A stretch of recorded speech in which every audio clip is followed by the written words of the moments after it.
अब इश्यू क्या है कि कई बच्चों ने एक से अधिक कैटेगरी में compete किया है जी, और उसमें शॉर्टलिस्ट भी हुए हैं।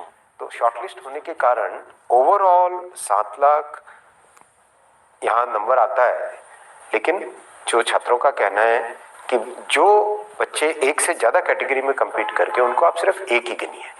तो ये एक ऐसी चीज है जिसको समाधान किया जा सकता है। इसके लिए कोई सड़क पे उतरने की जरूरत नहीं है, इसके लिए कोई आग लगाने की जरूरत नहीं। रेलवे आपकी अपनी खुद की संपत्ति है। छात्रों से मेरा निवेदन है। सर आपने जो समाधान शब्द कहा, चिंता छात्रों को यही है कि वो समाधान क्या होगा, क्योंकि बहुत बड़ी संख्या में छात्रों को लग रहा है कि शायद उनके हिस्से का हक चला गया। तो क्या वो 20 गुना संख्या रहते हुए हर प्रकार के छात्र को उसको वाजिब हक मिल सके, इसको लेकर क्या समाधान हो सकता है? हमें लगता है कि इसका समाधान संभव है, और जिस संपर्क के साथ जो आज रिप्रेजेंटेशंस आए छात्रों के, उन छात्रों के रिप्रेजेंटेशन को देख के भी लग रहा है कि इसका समाधान संभव है। कमिटी बहुत ही सीनियर और एक्सपीरियंस्ड लोगों की है, जिन लोगों ने रिक्रूटमेंट में बहुत सारा एक अनुभव हासिल किया हुआ है। तो मेरा निवेदन है छात्रों से, मात्र 3 हफ्ते की बात है, 3 हफ्ते में आप सबके सब रिप्रेजेंटेशंस देंगे और 3 हफ्ते के तुरंत बाद इसका समाधान निकल जाएगा। मुझे विश्वास है कि इसका समाधान निकल जाएगा। जी। सर एक कंसर्न ये भी है कि साहब एक बच्चे का एक से ज्यादा जगह पे उसका नाम दर्ज है, जो 20% ज्यादा या 20 गुना ज्यादा आपने कहा कि जिन बच्चों को उस लिस्ट में एक तरीके से उनका नाम आया है, तो ये एक बच्चों को तर्क दिया जा रहा है, बच्चे तर्क इस बात को दे रहे हैं कि साहब ये उनके साथ अन्याय है, क्योंकि एक व्यक्ति का नाम एक से ज्यादा जगह है। तो ऐसे में वो अप्लाई या ज्वाइन तो एक ही जगह करेगा, लेकिन उसका नाम ज्यादा होने से किसी और का हक मारा जा रहा है। ये एक क्या तकनीकी इशू है और इसका समाधान कैसे होगा? देखिए, हमारी संवैधानिक व्यवस्था में 2 चीजें बहुत इंपॉर्टेंट हम सबको समझने की है। पहली कि हम किसी भी परीक्षा में हमेशा मिनिमम क्वालिफिकेशन प्रिस्क्राइब करते हैं, मैक्सिमम क्वालिफिकेशन प्रिस्क्राइब नहीं कर सकते। जी। पहला तो इसका मतलब ये हुआ, अगर कहीं पे 10+2 क्वालिफाइंग क्राइटेरिया है, उसमें अगर एक कोई ग्रेजुएट बच्चा अगर अप्लाई करता है तो हम उसको रोक नहीं सकते, राइट? पहला ये। दूसरा, हम किसी भी छात्र को एक से अधिक परीक्षाओं में बैठने से नहीं रोक सकते, क्योंकि ये सबका हक है, ये कॉन्स्टिट्यूशनल राइट है कि मैं जितनी अपॉर्चुनिटीज मुझे मिले, हर एक अपॉर्चुनिटी में मैं ट्राई करूं। ये सभी का एक रहता है, हम भी उसी प्रक्रिया से गुजरे हैं। हमने देखा है ये तकलीफ क्या होती है, ये दर्द क्या होता है, इसमें किस तरह से मानसिक तौर पे जो पेन होता है, जो टेंशन रहता है, जो एंग्जाइटी रहती है, वो मैं समझ सकता हूँ, बहुत अच्छे से समझ सकता हूँ। तो क्या इसका एक तार्किक, लॉजिकल और लीगल सॉल्यूशन निकल सकता है? मेरा मानना है हाँ, निकल सकता है सॉल्यूशन। सर एक बिल्कुल एक लेमन लैंग्वेज में ये तर्क दिया जा रहा है कि साहब 10वीं जो 12वीं पास बच्चों के लिए जो एग्जाम कंडक्ट किया गया, तो उसमें ग्रेजुएशन के बच्चे जब आएंगे तो वो बेहतर करेंगे, और ऐसी स्थिति में उनका हक कहीं ना कहीं शायद चला जाएगा। ये बिल्कुल एक साधारण सी समझ पाने वाली, कही जा सकने वाली बात है। ये लगातार बड़ी संख्या में छात्र कह रहे हैं, ऐसे छात्रों को आप क्या कहेंगे? मैं कह रहा हूँ कि आपका रिप्रेजेंटेशन हमारे पास आ रहा है, आज ही आना चालू हो गया है। कमेटी ने ऑलरेडी फंक्शनिंग चालू कर दी है। कमेटी कल बनी, आज से फंक्शनिंग चालू कर चुकी है, कल से ही चालू कर दिया था फंक्शनिंग। आरआरबी सभी छात्रों के साथ मिलना चालू कर दिया ऑलरेडी।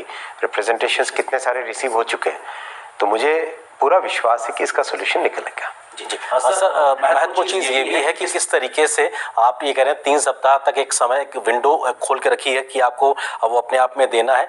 महत्वपूर्ण चीज ये भी है कि अब जब 3 सप्ताह का समय है, आपने एक टाइम बाउंड तरीके से आगे बढ़ने की बात करी है, तो क्या ये 3 सप्ताह अपने आप में पर्याप्त होगा? कई छात्र इस बात को लेकर भी कह रहे हैं कि जब आपको इतना लंबा वक्त लग गया इस पूरी प्रक्रिया को कंडक्ट करने में, एग्जाम कंडक्ट करने में, तो क्या 3 सप्ताह में आप इतना बड़ी प्रक्रिया को फिर से कंडक्ट कर पाएंगे? कि 1,25,00,000 लोगों का एग्जाम लेना कोई छोटी बात नहीं होती है। जी। आप देखिए, बड़े बड़े एग्जाम अगर है, यूपीएससी का एग्जाम, जेई का एग्जाम, इन सब एग्जाम में संख्या लाखों में ही होती है।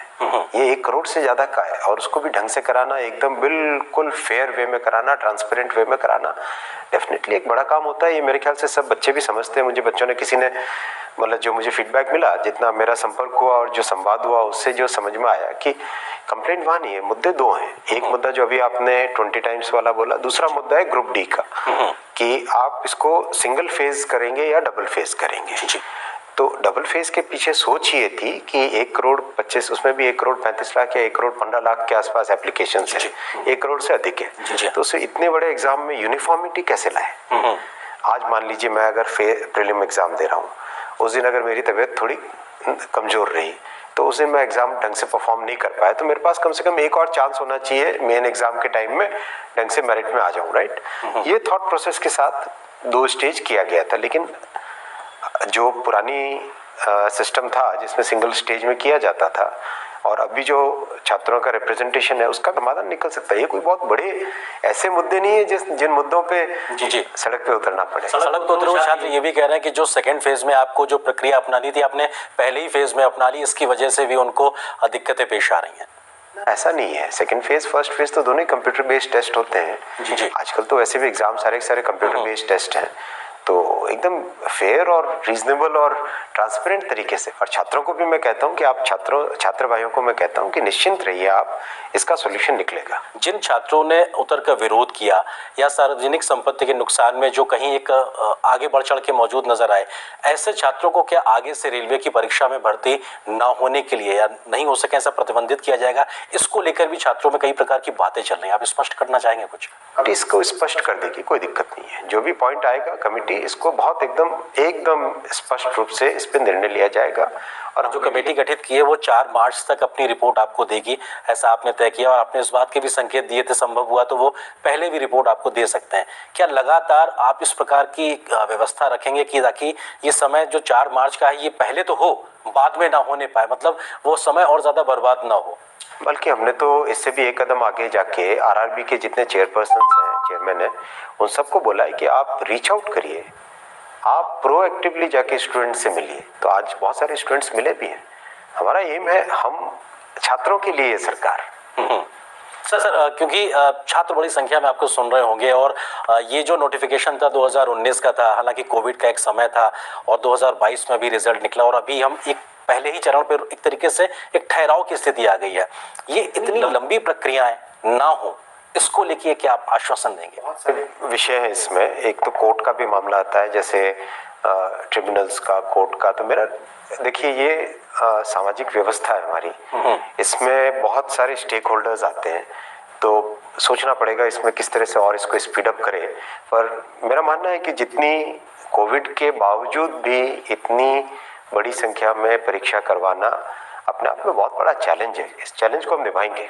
जी, क्योंकि सर ये जब लंबा खिंचता है तो जिसने 2019 में +2 में अप्लाई किया वो आज ग्रेजुएशन कंप्लीट करने की स्थिति में, तो ऐसे में ये स्वाभाविक रूप से ये मन में सवाल उठता है कि आखिर इतना लंबा वक्त लगता है तो हम शायद और बेहतर कर पाते अगर ये समय रहते चीजें हो सके। आपकी बात में इसमें विषय में बात है। अब इसको कैसे इसको करें, क्योंकि इसमें टेक्नोलॉजी भी यूज करें, कोर्ट्स का भी रोल रहेगा, ट्रिब्यूनल्स का रोल रहेगा, स्टूडेंट्स का रोल रहेगा। इसमें बहुत ही कॉम्प्लेक्स विषय है इसको, लेकिन कर सकते हैं। जी।